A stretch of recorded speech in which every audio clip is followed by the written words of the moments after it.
नमस्कार। औद्योगिक प्रशिक्षण संस्थानों के व्यवसाय एम्प्लॉयबिलिटी स्किल्स के विषय सैद्धांतिक की पाठ्यचर्या में अंकित प्रसंग कार्यस्थल पर दक्षता बनाए रखना पर आपको आज मैं प्रशिक्षण प्रदान करूंगा। आइए प्रशिक्षण प्रारंभ करते हैं। सबसे पहले आइए समझते हैं कि दक्षता क्या है।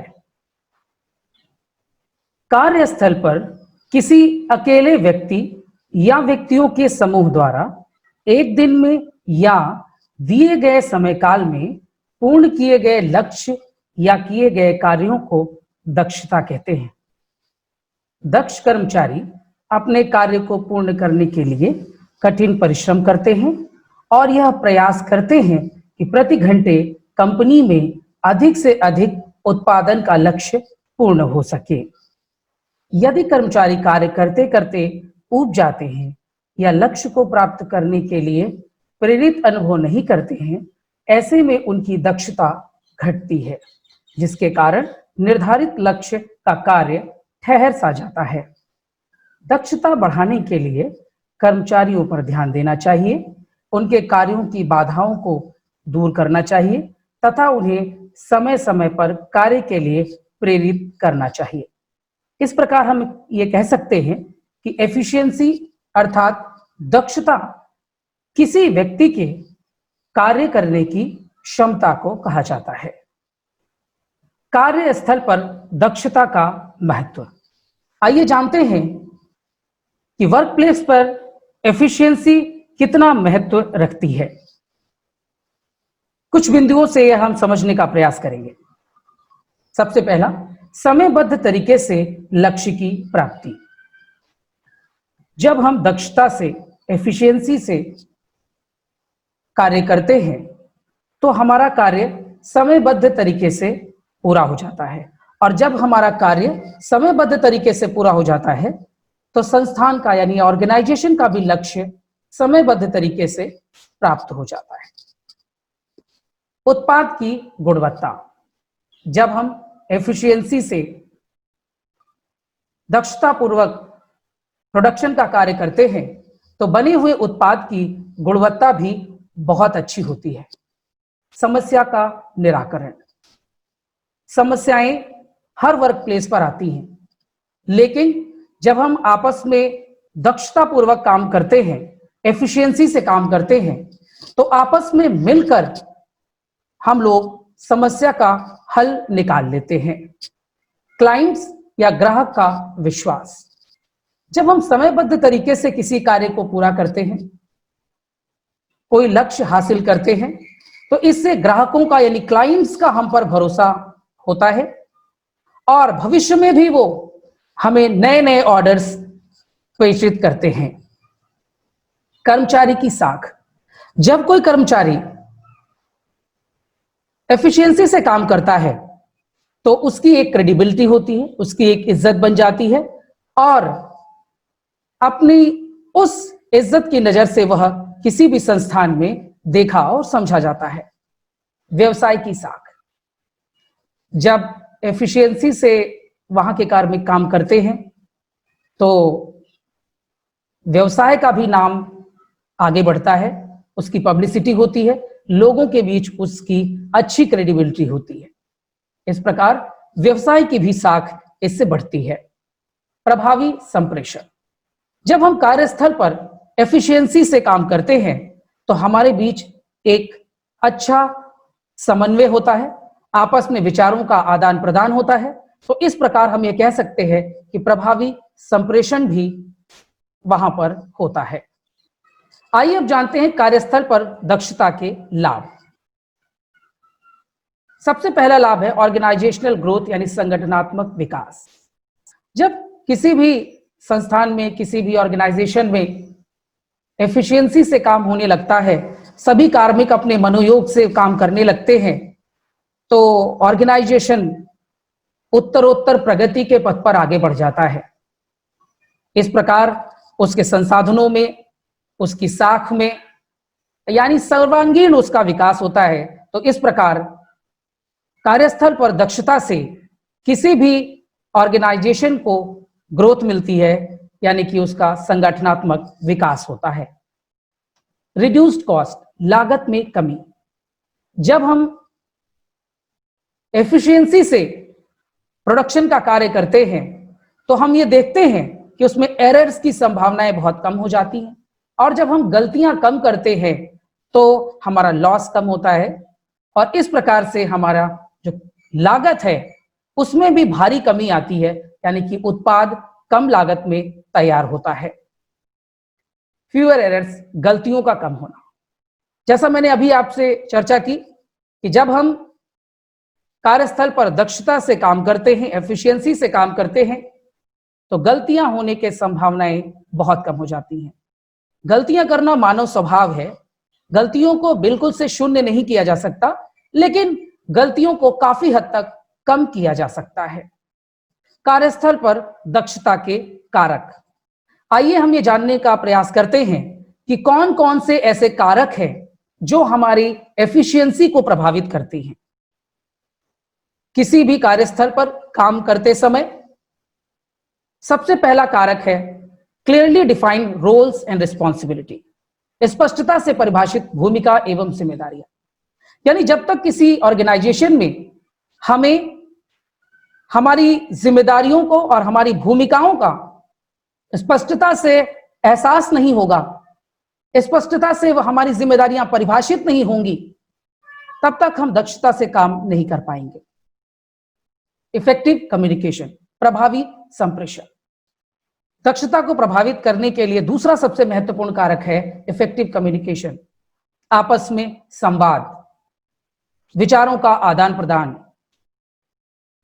कई बार ऐसा होता है कि कुछ समस्याएं हमें आती हैं, तो हम जब समस्याओं को एक दूसरे के सामने रखते हैं तो एक दूसरे के प्रयास से, प्रभावी संप्रेषण से उन समस्याओं का निराकरण हो जाता है। तीसरा, rules and regulation, flexible policies, नियम कानून और लचीली नीतियां। किसी भी ऑर्गेनाइजेशन को चलाने के लिए नियम कानून की तो सख्त आवश्यकता है। बिना नियम कानून के कोई भी संस्थान, कोई भी प्रोडक्शन हाउस नहीं चल पाएगा। परंतु नियम कानून के साथ साथ कुछ उन नीतियों में फ्लेक्सिबिलिटी, यानी उनमें कुछ लचीलापन भी होना चाहिए। समय पड़ने पर, आवश्यकता पड़ने पर उनकी पॉसिबिलिटीज जो भी हैं। Rules and regulation, flexible policies. किसी भी संस्थान को चलाने के लिए नियम कानून अत्यंत महत्वपूर्ण प्रक्रिया है। नियम कानून के बिना कोई भी ऑर्गेनाइजेशन नहीं चल सकता, लेकिन आवश्यकता पड़ने पर फ्लेक्सिबल पॉलिसीज अपनानी चाहिए। जरूरत पड़ने पर देश काल परिस्थिति के अनुसार संभव हो, जितना संभव हो, पॉलिसीज में लचीलापन होना चाहिए, जिससे कि एफिशिएंसी प्रभावित हो सकती है।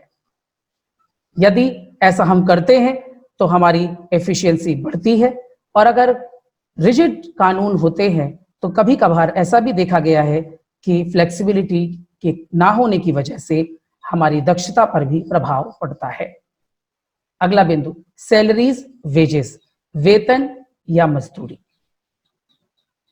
किसी भी व्यक्ति के कार्य करने की दक्षता के लिए महत्वपूर्ण है कि उसको कार्य के अनुरूप समुचित वेतन या मजदूरी दी जाए।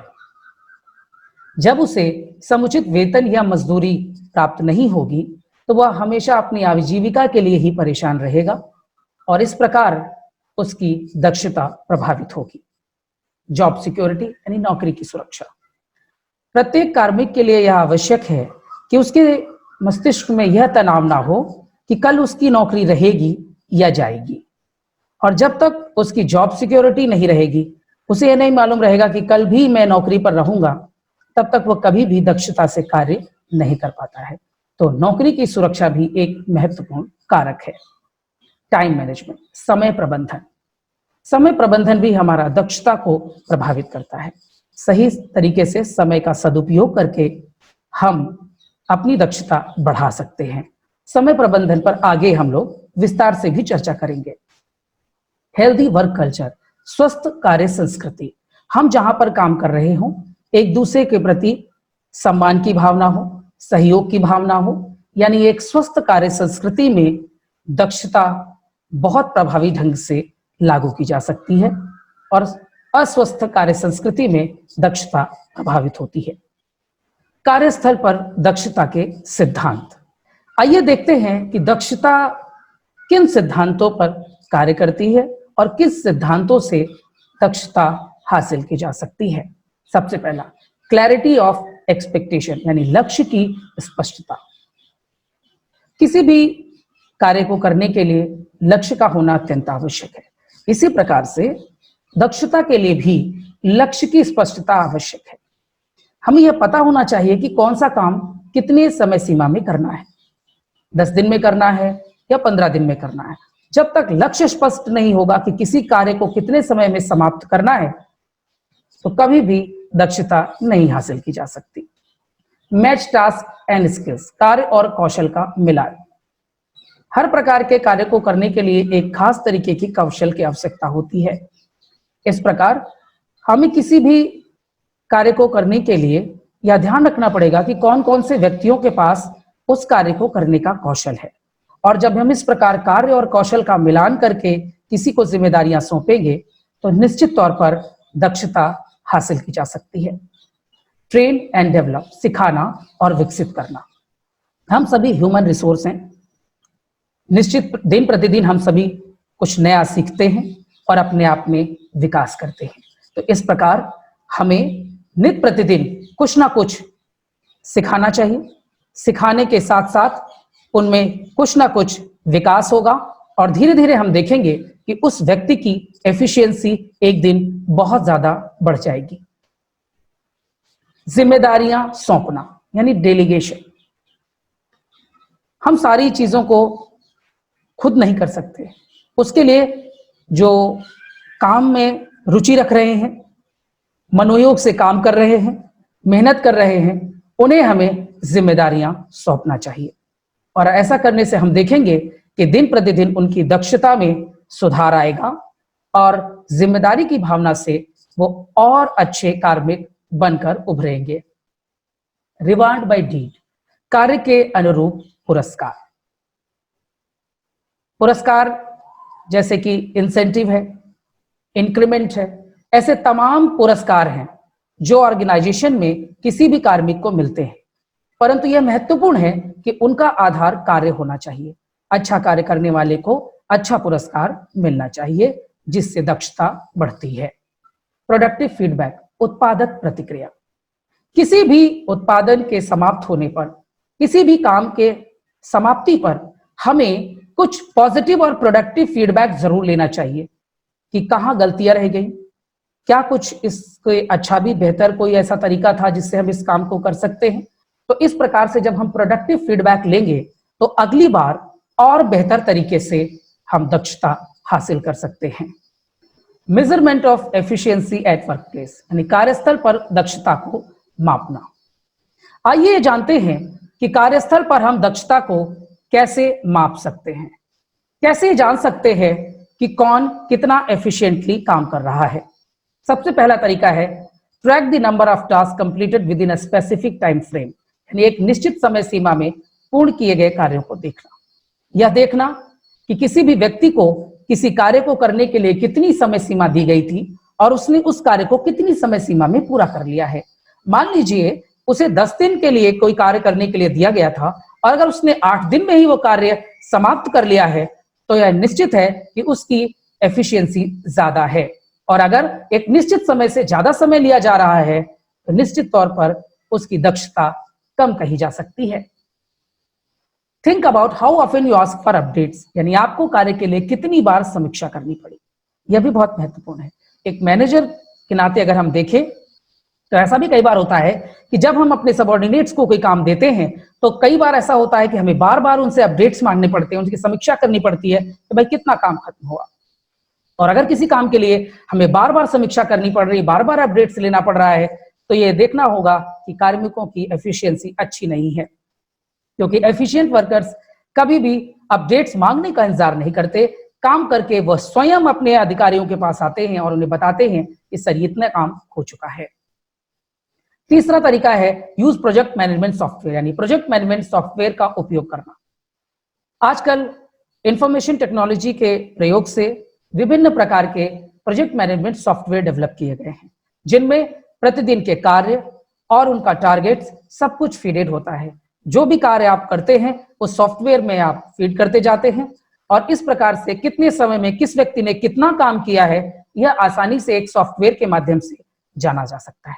इस प्रकार इन 3 तरीकों से हम दक्षता को माप सकते हैं।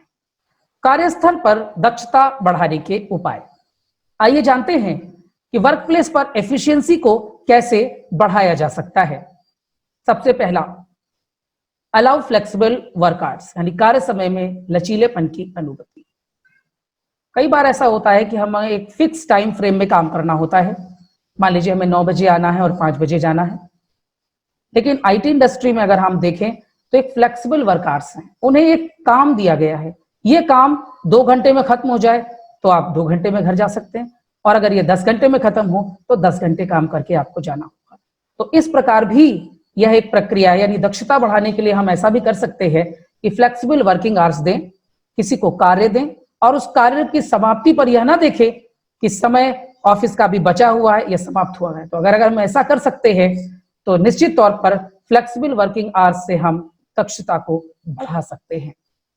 अपडेट योर टेक्नोलॉजी, यानी तकनीकी को बढ़ाना। जब हम आज हर जगह टेक्निक यानी टेक्नोलॉजी का इस्तेमाल कर रहे हैं तो टेक्नोलॉजी के उपयोग से हम आज दक्षता बढ़ा रहे हैं। कंप्यूटर्स का इस्तेमाल कर रहे हैं, इंफॉर्मेशन टेक्नोलॉजी के तमाम सॉफ्टवेयर्स और टूल्स हमारे पास मौजूद हैं, जिनकी मदद से आज हम आसानी से दक्षता बढ़ा सकते हैं। मैप प्रोसेसेस, यानी प्रक्रिया में सुधार। हर समय जब हम किसी कार्य को कर रहे हैं तो उस प्रक्रिया में सुधार की गुंजाइश होती है।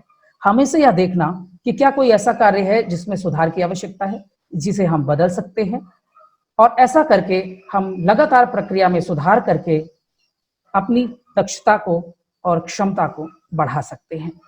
इनकरेज टीम बिल्डिंग, टीम बढ़ाने यानी टीम बनाने को बढ़ावा देना। कोई भी कार्य हम अकेले तो कर नहीं पाएंगे, उसके लिए हमें और लोगों की मदद की आवश्यकता होगी। तो इस प्रकार हमें ऐसे लोगों का एक ग्रुप, एक समूह बनाना होगा, एक टीम बनानी होगी, जिसमें आसानी से ऑर्गेनाइजेशनल गोल्स यानी लक्ष्य को हासिल किया जा सके। और ऐसा करने से हम देखेंगे कि जब हम टीम वर्क में काम करते हैं तो हम एक दूसरे का सहयोग करते हैं और ऑर्गेनाइजेशन का लक्ष्य आसानी से हासिल हो जाता है। हैप्पी वर्क एनवायरनमेंट, सुखद कार्य वातावरण। जहां हम कार्य कर रहे हैं वहां पर हैप्पी वर्क एनवायरनमेंट हो, सुखद कार्य वातावरण हो, एक दूसरे का लोग सहयोग करें, एक दूसरे का लोग सम्मान करें, तो ऐसे में एक सुखद कार्य वातावरण तैयार हो जाता है और सुखद कार्य वातावरण में दक्षता अपने आप बढ़ जाती है। स्टॉप विथ मीटिंग मैडनेस, अत्यधिक बैठकों को रोकना। बैठकों की आवश्यकता होती है, आवश्यक इंस्ट्रक्शन, आदेश हमें मीटिंगों के माध्यम से मिलते हैं, लेकिन जरूरत से ज्यादा बैठकों में समय व्यर्थ होता है। इस प्रकार आवश्यक बैठकों को ही करना चाहिए, अत्यधिक बैठकों से बचना चाहिए। फाइंड वेज टू ऑटोमेट, यानी स्वचालित माध्यमों को ढूंढना। आजकल रोबोटिक्स और कंप्यूटर्स की मदद से बहुत से स्वचालित मशीनें आजकल प्रोडक्शन में यूज हो रही हैं। हमें सिर्फ उन्हें सुपरवाइज करना होता है और स्वचालित मशीनें स्वयं काम करती हैं। तो इस प्रकार स्वचालित माध्यमों को ढूंढकर उन्हें अपनाकर हम दक्षता बढ़ा सकते हैं। Responsibility ought to be assigned as per the interest level, specialization, past experience, expertise of an individual, यानी व्यक्ति की रुचि, विशेषज्ञता, भूतकाल के अनुभवों एवं निपुणता के आधार पर जिम्मेदारियों का निर्धारण। जब हम किसी व्यक्ति की रुचि, उसकी विशेषज्ञता, उसके अनुभव और निपुणता के आधार पर उसे जिम्मेदारी देते हैं तो निश्चित तौर पर उसकी दक्षता बढ़ जाती है। टीम प्रबंधन और कार्यस्थल दक्षता। अकेले कार्य करने की अपेक्षा टीम में कार्य करने से कार्य समयबद्ध तरीके से पूर्ण हो जाता है। टीम वर्क दक्षता बढ़ाने में प्रमुख भूमिका निभाता है, जिससे संस्थान को भी अत्यधिक लाभ होता है। जब लोग टीम में काम करते हैं तो वो आपस में चर्चा करते हैं, एक दूसरे को सुझाव देते हैं। इस प्रकार वो बड़ी से बड़ी समस्या का समाधान निकाल लेते हैं। जब प्रातःकाल कर्मचारी एक दूसरे से मिलते हैं तो भी वह किसी बैठक से कम नहीं होती है। ऐसे स्थानों पर प्रबंधक पूरे दिन की कार्य योजना बना लेते हैं। ऐसा देखा गया है कि प्रायः जब हम एक दूसरे से मिलते हैं सुबह, तो हम जरूर से पूछते हैं कि आप क्या कर रहे हैं, आप क्या कर रहे हैं। तो इस प्रकार से एक कार्य योजना हम सुबह ही तैयार कर लेते हैं और जो अनुभवी प्रबंधक होते हैं वो इसका फायदा उठाते हैं और उन्हें अलग से मीटिंग्स करने की आवश्यकता नहीं पड़ती है। तो इस प्रकार वो समय भी बचाते हैं और दिन भर की कार्य योजना भी बना लेते हैं। कार्यस्थल पर समय प्रबंधन के उपाय, कैसे हम समय बचाकर, समय का सदुपयोग करके दक्षता बढ़ा सकते हैं, आइए जानते हैं। संस्थान में अपनी भूमिका और जिम्मेदारियों को अच्छी तरह से समझना चाहिए। जब हमें अपनी जिम्मेदारियों का, अपनी भूमिका का अच्छी तरह से एहसास होगा तो हम वही कार्य करेंगे जिसकी जिम्मेदारी हमें दी गई होगी। अनावश्यक रूप से कोई कार्य करने से कोई गोल हासिल नहीं होगा। कार्यों को प्राथमिकता के आधार पर करना चाहिए। हर कार्य की एक प्रायोरिटी लिस्ट तैयार करनी चाहिए और उसी प्रायोरिटी, उसी आवश्यकता, उसी प्राथमिकता के आधार पर उन कार्यों को करना चाहिए। अत्यधिक आवश्यक कार्यों को पहले करना चाहिए और जिनकी आवश्यकता थोड़ी बाद में है उन्हें थोड़ा बाद में कार्य किया जा सकता है। कार्यस्थल पर अनावश्यक बातचीत करने में समय व्यर्थ नहीं करना चाहिए। आवश्यक बातचीत तो आवश्यक है, लेकिन अनावश्यक रूप से गॉसिप करना हमारे लिए हानिकारक हो सकता है। तो इस प्रकार अनावश्यक बातचीत में हमें अपना समय नहीं नष्ट करना चाहिए। अनावश्यक फोन कॉल्स और ईमेल से बचना चाहिए। यानी फोन कॉल्स जो आवश्यक हैं, ईमेल्स जो आवश्यक हैं, केवल उन्हें ही रिसीव करना चाहिए। अनावश्यक फोन कॉल्स पर समय बर्बाद होता है। इस प्रकार अनावश्यक कॉल्स और ईमेल से बचकर हम समय का अच्छी तरह से प्रबंधन कर सकते हैं। कार्यस्थल पर अपना व्यक्तिगत कार्य नहीं करना चाहिए। व्यक्तिगत कार्य करने के लिए हमें व्यक्तिगत समय लेना चाहिए और जब हम वर्किंग आवर्स में हो तो हमें अपना व्यक्तिगत कार्य करने से बचना चाहिए। हमें समयनिष्ठ होना चाहिए। हमें समय का पालन करना चाहिए। समय से किसी कार्य को करना चाहिए। हमें समयनिष्ठ होना चाहिए, यानी कि हमें समय का पालन करने वाला होना चाहिए। यानी समय पे आना, समय पे कार्य को समाप्त करना, समय पे कार्य को शुरू करना चाहिए। कार्यस्थल पर व्यवस्थित रहने के उपाय, कई बार ऐसा देखा है हम लोगों ने कि कुछ लोग बहुत अव्यवस्थित तरीके से कार्यस्थल पर रहते हैं और अव्यवस्थित होकर हम कभी भी दक्षता को हासिल नहीं कर सकते। तो इसके लिए आइए देखते हैं कि हमें क्या क्या करना चाहिए। Focus on what is important and urgent. हमें ये देखना पड़ेगा कि कौन से कार्य हमारे लिए महत्वपूर्ण और अति आवश्यक है। तो महत्वपूर्ण और अति आवश्यक कार्यों पर हमें विशेष ध्यान देना होगा। टू डू लिस्ट, यानी किए जाने वाले कार्यों की एक लिस्ट तैयार करनी होगी और उसी के अनुरूप हमें कार्य को करना चाहिए। टाइडी अप योर डेस्क, अपनी मेज को हमेशा साफ रखना चाहिए। केवल आवश्यक ही वस्तुएं हमारी मेज पर होनी चाहिए। Develop the habit of using a planner और ऑर्गेनाइजर एट वर्क। प्लानर या ऑर्गेनाइजर के अनुसार कार्य की आदत को विकसित करना चाहिए। हमें एक प्लान बना लेना चाहिए और एक डायरी पर हमें उस प्लान को नोट कर लेना चाहिए और उसी प्लान के अनुसार ही हमें काम करना चाहिए। Keep all required information handy, सभी आवश्यक जानकारियों को साथ में रखना चाहिए। ऐसा नहीं होना चाहिए कि जब किसी इंफॉर्मेशन की आवश्यकता है तो उसे हम भागकर कहीं से ले रहे हैं। डू नॉट से यस टू एवरीथिंग, सभी कार्यों के लिए हाँ ना बोलना। कई बार ऐसा होता है कि बॉस को खुश करने के लिए, अपना स्कोर बढ़ाने के लिए हम हर कार्य को हाँ कर देते हैं। इस प्रकार हम हाँ बोलकर फंस जाते हैं, क्षमता से अधिक कार्य नहीं कर पाते हैं और हमारी दक्षता घट जाती है। वर्क लाइफ बैलेंस, ये बहुत महत्वपूर्ण तथ्य है। कार्यस्थल पर दक्षता और वर्क लाइफ बैलेंस, आजकल दक्षता के लिए वर्क लाइफ बैलेंस यानी कि हमारे जीवन में कार्य और जीवन शैली दोनों में एक समन्वय होना चाहिए। इन दिनों पूरे विश्व में संघर्ष, तनाव, चुनौतियों और आपाधापी का माहौल नजर आता है। इस दौड़ती भागती जिंदगी में हर एक इंसान मानो अन्य सभी लोगों को पीछे छोड़ जाना चाहता है, लेकिन हमें अपने जीवन से वास्तव में क्या चाहिए यह शायद हम में से अधिकतर लोगों को पता ही नहीं होता है। इसी तरह हमारे पेशे और कारोबार में भी असीमित मुनाफा कमाने की लालसा के कारण 24/7 बेहतरीन प्रदर्शन की होड़, निर्धारित समय के भीतर अपने वर्क टारगेट्स पूरे करने का प्रेशर हमें आजकल कम उम्र में ही शारीरिक और मानसिक तौर पर रोगी बना रहा है। विश्व स्वास्थ्य संगठन की एक रिपोर्ट के मुताबिक पूरी दुनिया में इस समय 300 मिलियन से अधिक लोग अवसाद या निराशा या तनाव का शिकार हैं। तो इस प्रकार हमें अपने कार्य में और जीवन शैली में एक संतुलन जरूर स्थापित करना होगा। जब हमारा स्वास्थ्य ही नहीं बचेगा, हम अवसादग्रस्त हो जाएंगे, हम तनाव से घिर जाएंगे, तो हम कभी भी दक्षता हासिल नहीं कर पाएंगे। आइए देखते हैं कि वर्क लाइफ बैलेंस के लिए हमें क्या क्या करना चाहिए। हेल्दी लाइफस्टाइल अपनाएं, योगा प्राणायाम करना चाहिए। 8 घंटे की पूरी नींद हमारे लिए बहुत आवश्यक है। तो इस प्रकार अपनी जीवन शैली में एक हेल्दी लाइफस्टाइल अपनाकर हम वर्क लाइफ बैलेंस को हासिल कर सकते हैं। वास्तविक लक्ष्य और उम्मीदें रखें। हम जो लक्ष्य निर्धारित कर रहे हैं वह ऐसा रखें जो पूरा किया जा सके। ऐसा लक्ष्य कभी ना निर्धारित करें जो कभी पूरा नहीं किया जा सकता। क्षमता से अधिक ना करें काम। क्षमता से अधिक हमारी एक क्षमता है, उस क्षमता से कुछ अधिक करने का प्रयास हम जरूर कर सकते हैं, लेकिन क्षमता से बहुत ज्यादा अधिक हम कोशिश करके भी कुछ नहीं कर सकते हैं। तो इस प्रकार दक्षता के लिए और वर्क लाइफ बैलेंस के लिए क्षमता से अधिक कार्य नहीं करना चाहिए। अपने लिए भी कुछ समय जरूर निकालना चाहिए। रोज चाहे 5, 10 मिनट, 15 मिनट, आधे घंटे ही सही अपने लिए वक्त निकालना चाहिए। सोचना चाहिए, चिंतन मनन करना चाहिए कि हाँ, आज मैंने क्या अच्छा किया, क्या बुरा किया। अपनी छुट्टियों को समय समय पर लेते रहना चाहिए। समय समय पर हमें अपने वेकेशंस लेने चाहिए, जिससे हम अपने तनाव को दूर कर सकते हैं, अपने परिवार के साथ थोड़ा समय गुजारते हैं, जिससे कि हमारी दक्षता बढ़ती है और वर्क लाइफ बैलेंस भी, यानी हमारे जीवन के कार्य में और हमारे जीवन में एक समन्वय स्थापित होता है। आवश्यकता पड़ने पर वर्क फ्रॉम होम की अनुमति।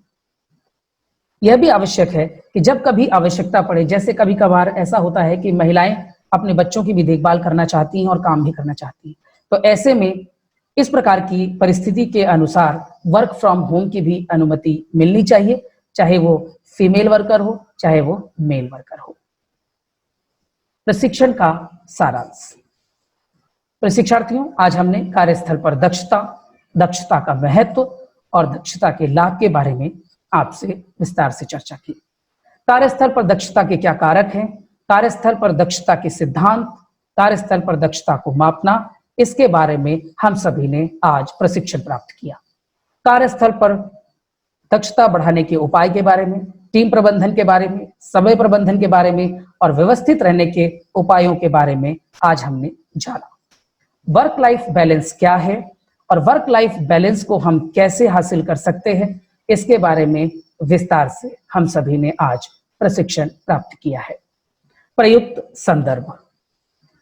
इस प्रशिक्षण सत्र के प्रेजेंटेशन में मैंने www.wikipedia.org का संदर्भ ग्रहण किया है। प्रशिक्षण के कुछ तथ्य और कुछ कंटेंट्स मैंने managementstudyguide.com और freshbooks.com से संकलित किया है और वर्क लाइफ बैलेंस और वर्ल्ड हेल्थ ऑर्गेनाइजेशन की जो रिपोर्ट है उसको मैंने जागरणजोश.com से संकलित किया है। आज मैंने कार्यस्थल पर दक्षता बनाए रखना पर आपको प्रशिक्षण प्रदान किया है। आशा है यह प्रशिक्षण भविष्य हेतु मददगार साबित होगा। धन्यवाद।